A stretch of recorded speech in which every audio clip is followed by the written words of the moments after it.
Brian, Atlanta Hot Tub Center and Tub Talk 101, and today, by popular demand, we are going to review the Hydropool 12 Family Fun Play Pool. 12 FFP is what they call it. It's very popular. Reason being is it basically gives you a splash pool in your backyard. You can do some light swimming in it. It's got some jetting in it as well, but again, it's really designed to be a splash pool, and it's a full self-supporting shell product at, quite frankly, a pretty reasonable price. Most of these FFPs are selling anywhere, between $22,000 and $25,000 at your different dealers with covers and cover lifts and chemicals and so forth. So let's jump right into this guy. First things first, guys, we're going to start off with the electronics. There was originally a trim piece right here and originally a trim piece right here. You got to unscrew it. I'm a little bit of a bigger fan of a screwless cabinet. We are actually going to have a cut in this video at some point, and we're going to review the new 12 FFP, which they're calling a 13 FFP, but it's 12 and a half feet. So I think they're trying to figure out whether it should be a 12 FFP or a 13 FFP, but ultimately at the end of the day, we're going to get to the new one here in a minute. So this is last year's, and again, had to remove some screws here to get this off. All right, just set this door off to the side, and this reflective material is just another way to help insulate. They're just using the heat that the motors and the electronics and stuff is generating and using it and holding that heat and energy here inside of the cabinet to help also insulate the shell surface. This is a full self-supporting shell, and it is a full foam swim spa, right? So that's a high dense polyurethane foam that once they're done plumbing everything and putting it all together, they spray that high dense polyurethane foam. It's kind of like great stuff, the expansion foam. They sell a lot of it at Home Depot and stuff, but the great stuff's really for fireproofing, so the density and so forth is a little bit different, but it gives you kind of the idea.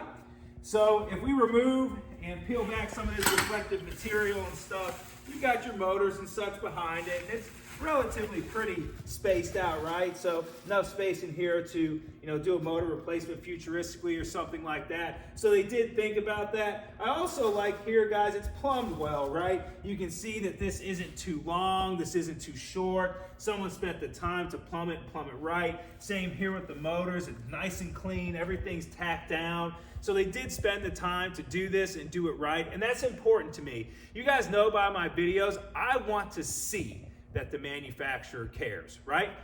Down here, guys, this is Gecko Electronics. Yes, you guys know me. I am more of a Balboa electronics guy. They just have some patents, and they've been in the business longer than anyone else. They've been doing it right for a very, very long time.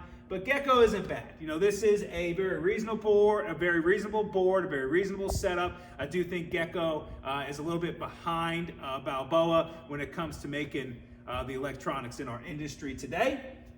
So let's jump into the swim spa itself. So as you can see here, guys, it's got these pads in it. I like these pads. I call them the non-slip pads, guys. And the other thing that the pad does is it gives you a little bit of grip when you want to walk and run or do row bands or row bars. You can bike in this, you can swim in this. So, but again, when you start talking about the entry models of your better swim spas, your full self-supporting shell swim spas in the market, that entry level is really just going to give you some light swimming, right? It's not going to give you that extra boost. So if you're somebody that's someone that swims regularly, you probably want to go up in models. But guys, there are a lot of families that have these. I've got customers that send me videos and pictures of their grandkids and son, daughter, they're boogie boarding against the current and stuff. So it really is a lot of fun, right? And that's why they call it the Family Fun Play Pool. All right, so let's get into the electronics a little bit. Top side controls. Let's turn this bad boy on. So jet's on here. And guys, you can see, you got some pretty good pressure down there.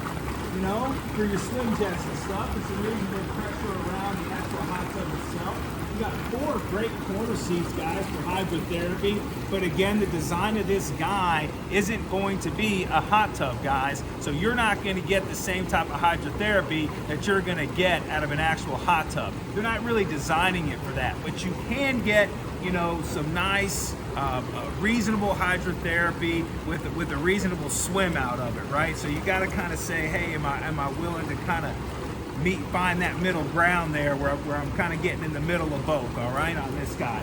And if we take off the jets, guys, I just want to show you a few things. The corner seats that I'm talking about, you can see the 4 corner seats around the hot tub that, you know, quite frankly, you can sit in and hang out with family and friends and really spend some time together. I want to get the jets on one more time, and I want to turn on the waterfall.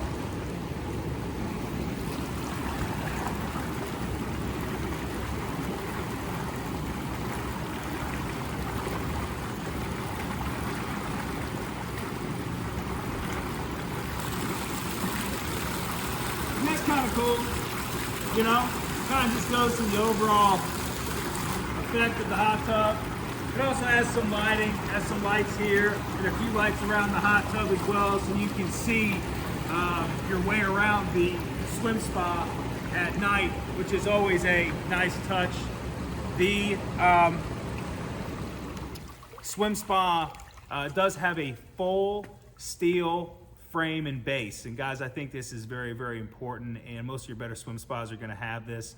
When we talk about longevity, guys, if this thing lasting 35, 40 years, you know, ultimately I think for a swim spa, a steel frame is very, very, very important.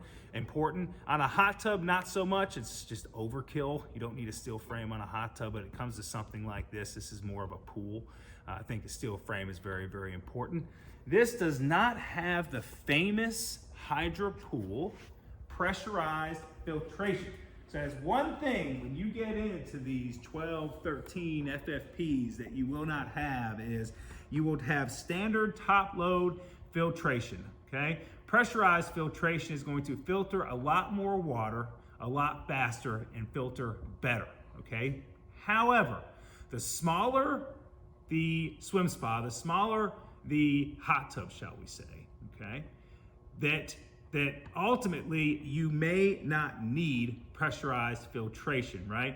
So this is kind of somewhere right there in the middle, like of needing it and not. If you go any bigger, you really, in my eyes, you really need pressurized filtration because it's such a big body of water. We need to go through that water faster and quicker and filter it. You know, on the hot tub side of things, you know, unless it's a huge hot tub like this size, you really don't need it, right? Because ultimately at the end of the day, it's overkill. And there's no reason for you to pay for that overkill, right? There's a place for top load filtration and there's a place for pressurized filtration.